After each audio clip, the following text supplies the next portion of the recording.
I'm not sure whether or not I would be considered a Vocaloid fan in the most traditional sense.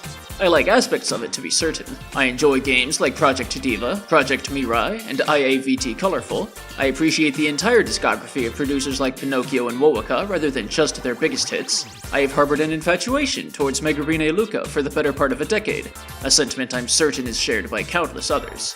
But is any of that enough to qualify? Is my lack of willingness to go to a concert, discover lesser-known singers and producers, or experiment with the application itself a black mark on what would or wouldn't make me a fan? The hesitancy, at least on my end, likely comes from a perceived lack of passion, though it would be unfair to say Vocaloid is alone in that struggle. Whether it be due to my depression or the slightly more intense side of my autism, I tend to struggle finding joy in the entirety of a piece of media or a fandom. Instead, I hyperfixate on very minute aspects of it that rob me of the ability to enjoy the whole. I want to say I'm a fan of Yu-Gi-Oh!, but instead I'm a fan of Earth machines. I want to say I'm a fan of fighting games, but instead I'm a fan of a handful of specific characters in a handful of specific titles. I want to say I'm a fan of Vocaloid, but odds are I'm just a fan of an infinitesimal fraction of it. The other potential reason for my struggle to enjoy things as much is a bit more universal. In terms of pure physicality, I have passed what would be called my biological prime. I'm in my early 30s, I exercise a bit but not enough, and I've been working retail jobs for the past 4 odd years. Mentally, I'm not much better. 20-some years of sertraline amount less to making the depression easier to handle than just ensuring my mood swings don't affect me as much. There's still a chance for me to make something of myself, whatever that may mean, but it's easier to come to terms with what's in front of you than look into the future for something that might never happen. So is it an ironic optimism or an accepted pessimism that keeps me coming back to Mitchie M's EAZY DANCE? It's a fine song, though perhaps not one that would be placed among Hatsune Miku's greatest given the amount of time since its initial release. Its lyrics, written by ЯИRE, tell of someone who would give up anything and everything for a chance to spend just a bit more time with the person she loves. Nothing groundbreaking, but it gets the job done. I'm a sucker for disco and the city pop vibe, sure, but that sound isn't solely found in this specific track. What then brings me back to it time and time again? I wouldn't have a solid answer until earlier this year.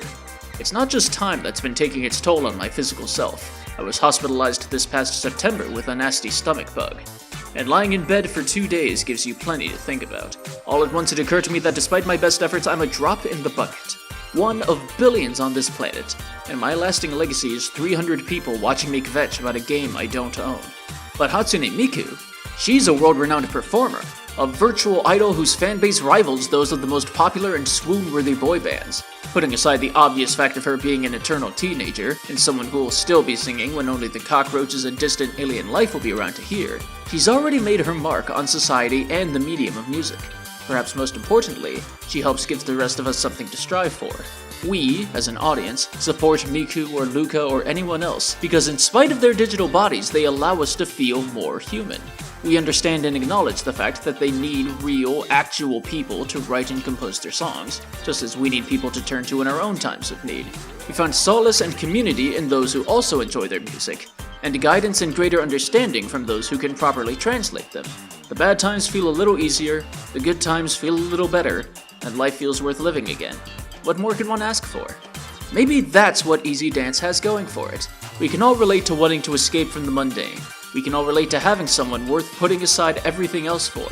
We can all relate to wanting the song to go on just that little bit longer, so we can stay in our perfect moment. It is a microcosm of everything Vocaloid is capable of, yet every time Miku hits that high note, it drags me back to reality like an anchor.